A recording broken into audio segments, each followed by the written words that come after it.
Bien, soy el profe Galarza. Ha pasado un año acerca del golpe de Estado de Pedro Castillo y fue 17 meses que duró su gobierno, ¿no? Algunos periódicos informan de esta manera y vamos a analizar lo que significó los 17 meses del gobierno de Castillo. Empecemos con una primera característica. Ni bien Castillo asumió el gobierno, el dólar se disparó a más de 4 soles. Es curioso porque cuando gobernó el segundo gobierno de Alan García, el dólar se redujo a 2 soles con 60. Incluso parecía que el dólar iba a bajar más de precio. Claro, eso a la par con el crecimiento de China allá entre 2007, 2008, 2009 y 2010. Eso es cierto, ¿no? Perú crecía junto con China y por eso el dólar se redujo. Además, Estados Unidos emitió muchos dólares en esa época y por ese motivo el dólar se redujo. Cuando Ollanta fue elegido, el dólar pasó el umbral de los 3 soles. Y cuando Castillo fue elegido, en el 2021, superó los 4 soles. Entonces, una de las primeras cosas que llamó la atención, claro, de manera negativa, es que el dólar superó los 4 soles. Si no recuerdo más, 4 soles con 20 céntimos. Esa fue la primera característica. La segunda se puede catalogar de muy grave. Como el partido de Pedro Castillo era Perú Libre, no el lapicito, ese es el símbolo. Como el partido se llamaba Perú Libre y el presidente del partido, Vladimir Cerrón, es gobernador de Junín, él declara, y eso usted lo puede ver en sus contenidos, que él es marxista, leninista, mariateguista, ¿no? Eso al menos es lo bueno. Él dice lo que es, de manera ideológica. Pedro Castillo era un invitado. Recuerden que el expresidente Pedro Castillo también había participado años atrás en el partido de Alejandro Toledo. Eso se supo después. Bien, como Pedro Castillo seguía esa línea ideológica, entonces eso espantó las inversiones y hubo una fuga de capital histórica, nunca antes registrado en el Perú y creo que ni siquiera en América Latina, quién sabe en el mundo. Hubo una fuga de capital de 15.000 millones de dólares. La guerra de Ucrania, que empezó en el 2022, la guerra de Ucrania causó una fuga de capitales de 3.000 millones de dólares. Creo que llegó hasta 4.000 millones, pero en el momento 3.000 millones. Pero eso fue una guerra con Rusia. El gobierno de Castillo causó una fuga de 15.000 millones de dólares. Por algunos especialistas del tema señalan que llegó hasta 20.000 millones, nunca antes registrado. Se puede hacer un contenido sobre ese tema. Ah, y esas inversiones, ¿a dónde se fueron? Aquí cerca, a Ecuador, a Colombia, a Chile. Se cree que poco a poco esas inversiones se están regresando y se pretende un rebote para el 2024. Entonces, segundo punto, la fuga de capitales que llegó a 15.000 millones de dólares, nunca antes registrado en la historia. 3. Los constantes cambios de ministros. En un tiempo récord de 17 meses, hubo hasta 5 primeros ministros. Por ejemplo, Guido Bellido fue 1, Mirta Vázquez fue 2, la última Betsy Chávez fue 3, Aníbal Torres 4, incluso uno que ni siquiera duró una semana, en ese tiempo congresista Valer. 5 ministros en un tiempo récord de 17 meses, que yo recuerdo, nunca antes registrado en la historia del Perú y creo que tampoco en la historia de un país de América Latina, tal vez ni en el mundo. También sucedió constantes cambios en otros ministerios clave, ¿no? El único que mantuvo, pero había temor de que ya no sea presidente del directorio. Claro, no fue ministro, ¿no? Me refiero al presidente del BCR, Julio Velarde, solo él se mantuvo. Era con la esperanza de que el gobierno no era muy radical. Bien, los constantes cambios de ministros que incluye al primer ministro. Sería el punto 3. Punto 4. No se pudo comprar la urea. Durante 4 gestiones, el ministro de Agricultura no pudo comprar urea a Rusia. Se dijo que por el motivo de la guerra, pero 4 veces. Por ese motivo, la consecuencia fue que muchos alimentos hoy están a 5 o 6 soles. Nunca han registrado, como por ejemplo la papa amarilla. Entonces, el no comprar urea ha hecho que muchos productos se eleven de precio. Claro, también fueron por otros motivos, pero uno de ellos es porque no pudo comprar urea. Durante 4 gestiones, o sea, el gobierno intentó 4 veces comprar urea a Rusia u otro país y ninguno fue favorable. Ninguno fue favorable. Bien, quinto punto es el tema de Petroperú. Se sabe que desde Pedro Pablo Kuczynski se ha pretendido salvar a la empresa Petroperú, por llamarlo de una manera, ¿no? Kuczynski invirtió para modernizar la refinería de Pampilla, también invirtió Ollanta Humala, y Castillo no fue la excepción. Invirtió muchos millones de dólares, cambió a los directivos de Petroperú. Hoy incluso un alto miembro está en proceso judicial. Bueno, y hoy se cree que Petroperú está quebrado. Pasaron muchas cosas con Petroperú. Hasta los mismos especialistas en el tema, como que no se ponen de acuerdo si está quebrado, casi quebrado, etc. Entonces, el tema de Petroperú también fue muy, pero muy preocupante.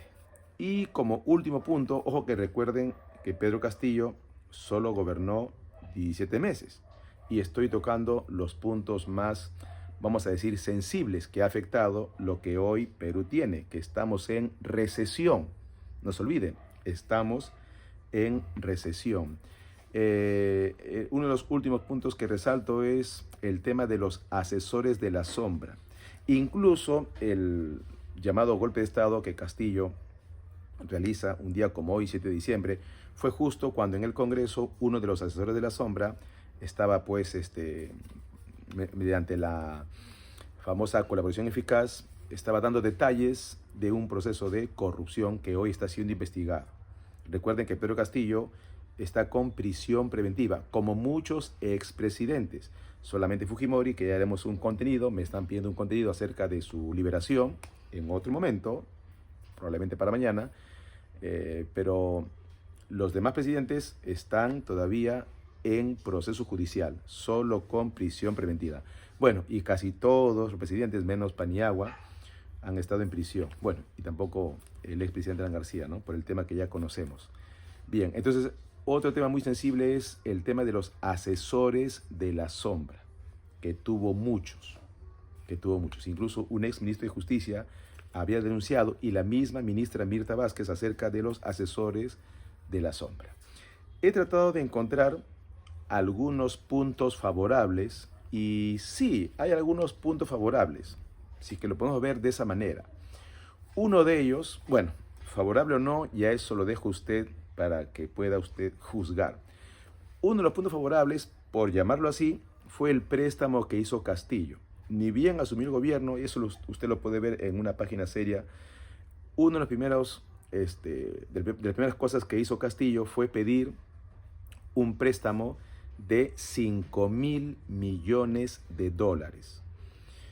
Preparo un contenido acerca de cómo la deuda se ha incrementado de deber menos de 30.000 millones de dólares a más de 80.000 millones. Incluso la actual presidenta parece que está gestionando un préstamo que supera los 1.000 millones de dólares. Castillo pidió 5.000 millones de dólares. Ya antes Vizcarra también había pedido, y mucho antes Kuczynski. También lo hizo Sagasti, por si acaso. Casi de la misma cantidad. ¿Por qué lo veo como un punto favorable? Porque quiere decir que Estados Unidos como que confiaba en el gobierno de Castillo y por eso le concede un préstamo. Porque cuando Estados Unidos no confía en un gobierno, no otorga préstamos. Por eso lo pongo como punto positivo. Pero usted juzgue si lo es o no el pedir 5.000 millones de dólares. Por eso hubo mucho dinero y se pudo comprar millones de dosis, por ejemplo, para las vacunas. Algunas de repente ya vencieron y o se regaló a otro país o simplemente se ha desechado. Bien, otro punto favorable era que muchas empresas mineras, vamos a decir, por la presión del gobierno, pagaron sus deudas. Aunque incluso un empresario de una mina famoso dijo que no era una deuda, sino que era un pequeño litigio, que las cosas no estaban claras, pero que se ponía al día. Y un empresario muy conocido de la empresa Buenaventura llegó a pagar más de 1.000 millones de soles. Entonces la SUNAT sí tuvo un gran incremento de deudas que algunas empresas pagaron. Incluso el gobierno de Castillo presionó a empresas extranjeras, pero ahí sí tuvo un poco de inconveniente. Bueno, punto uno, el préstamo que gestionó con Estados Unidos quiere decir que hasta cierto punto hubo confianza entre Estados Unidos y el gobierno de Castillo. Dos, la presión fiscal a algunas empresas que, vamos a decir, se pusieron al día en el pago. Y tres, en uno de los primeros viajes que hizo Pedro Castillo, no sé si usted recordará, a Estados Unidos, él, y eso está documentado, él llegó a un acuerdo con Inglaterra y Canadá para gestionar la venta de litio. Perú también tiene litio, si mucho o poco, si tenemos al mismo nivel que Chile, Argentina y Bolivia, eso se está investigando, que es de buena calidad, lo es, ahí en Puno, y el gobierno gestionó algo así como prometió la venta de litio a la empresa anglo-canadiense. Entonces, como que eso permitía que los inversionistas confíen en Perú. Bien, hasta allí entonces el balance de los 17 meses que significó el gobierno de Pedro Castillo. Recuerde que en esa elección Perú celebró el bicentenario de la proclamación de la independencia, donde Castillo prometió que para ese gobierno iba a ser un museo, ¿no? También prometió ser muy duro con la delincuencia, cosa que no fue así. Y ganó por 44.000 votos. Creo que de las últimas elecciones fue la más estrecha, de estrecho margen. Ya saben que ganó a Keiko Fujimori. Y que en esa elección, no olvide, hubo 18 candidatos. Creo que casi nunca antes registrado en la historia del Perú. Es más, tendrían que haber sido 20 candidatos. Recordará usted quiénes fueron los finalistas. Pedro Castillo, primera vuelta, Pedro Castillo, casi 20%, Keiko Fujimori, 12%, López Aliaga, que no es alcalde, Hernando de Soto, ¿no? Los dos primeros controvertidos y los dos posteriores de lujo. Después Urresti, Forsyth, Lescano, estuvo también Verónica Mendoza y un largo etcétera, porque fueron 18. Y eso que dos no pudieron ser candidatos por problemas con el Jurado Nacional de Elecciones. Entonces fue unas elecciones bastante peculiares, la del 2021. El gobierno de Pedro Castillo lo fue y bueno, sabemos cuál fue el final, ¿no? Su familia está asilado en México. Hay algunos gobiernos que respaldan, incluso que piden que vuelva, como el caso de Colombia con Petro y sobre todo el de México con López Obrador. Otros como que ya no dan su opinión. Bien, hasta aquí entonces un breve análisis de los 17 meses que significó el gobierno de Pedro Castillo para Perú. Ya haremos para mañana un contenido acerca de Fujimori, porque han pasado muchas cosas este 7 de diciembre. Y no se olvide que el ceviche ahora es un patrimonio cultural de la humanidad. Y también sería bueno hacer un contenido sobre eso para ver que no todos son noticias un poco sombrías. Bien, permiso, nos vemos.